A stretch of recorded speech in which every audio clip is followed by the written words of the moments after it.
നമ്മൾ രാവിലെ ഈ അമ്പലത്തിൽ പോയി. ഈ സ്ഥലം കാണുമ്പോൾ തന്നെ മിക്കവർക്കും അറിയാമായിരിക്കും എവിടെയാണ് പോയെന്ന്. വേറെ എവിടെയല്ല, നമ്മുടെ വൈക്കം അമ്പലത്തിലാട്ടോ പോയത്. അങ്ങനെ വൈക്കത്ത് തൊഴുത് ഇറങ്ങി. അപ്പോൾ ഒരു ചേച്ചി പൂ വിൽക്കുന്നുണ്ടായിരുന്നു കേട്ടോ. നല്ല ഒടുക്കത്തെ വില, അതുകൊണ്ട് പൂവൊന്നും വാങ്ങാൻ നിന്നില്ല. തൊഴുത് ഇറങ്ങി കഴിഞ്ഞപ്പോഴേക്കും നമുക്ക് വിശപ്പ് വന്നു. വിശപ്പ് വന്നു കഴിഞ്ഞപ്പോഴേക്കും അടുത്തൊരു ഹോട്ടൽ ഉണ്ടായിരുന്നു കേട്ടോ. അത്യാവശ്യം നല്ല ഹോട്ടലായിരുന്നു. അവിടെ കയറി മസാല ദോശ അടിക്കാമെന്ന് വിചാരിച്ച് കയറി ഓർഡർ ചെയ്തു.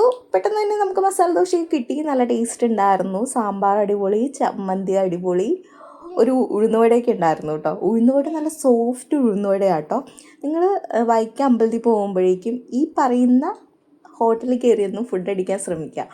അപ്പോൾ ഇത്രയേ ഉള്ളൂ, നന്നായിട്ട് കുഴച്ചടിച്ചു. അപ്പോൾ എല്ലാവർക്കും ഇഷ്ടമായി. അവിടുത്തെ കാപ്പി അടിപൊളിയാട്ടോ. നല്ലൊരു പ്രത്യേക ഒരു ടേസ്റ്റുള്ള ഒരു കാപ്പിയായിരുന്നു. ഞാൻ ചായയാണ് മേടിച്ചത്, എൻ്റെ ഹസ്ബൻഡ് കാപ്പി മേടിച്ചു. നല്ല രസമുണ്ടായിരുന്നു കേട്ടോ. അപ്പോൾ ഇത് ഏതാണ് സ്പോട്ടെന്ന് വെച്ചാൽ ഉടുപ്പി കൈലാസ് ഹോട്ടൽ കേട്ടോ, നമ്മുടെ വൈക്കം അമ്പലത്തിൻ്റെ ഇടതുവശത്തായിട്ടാട്ടോ.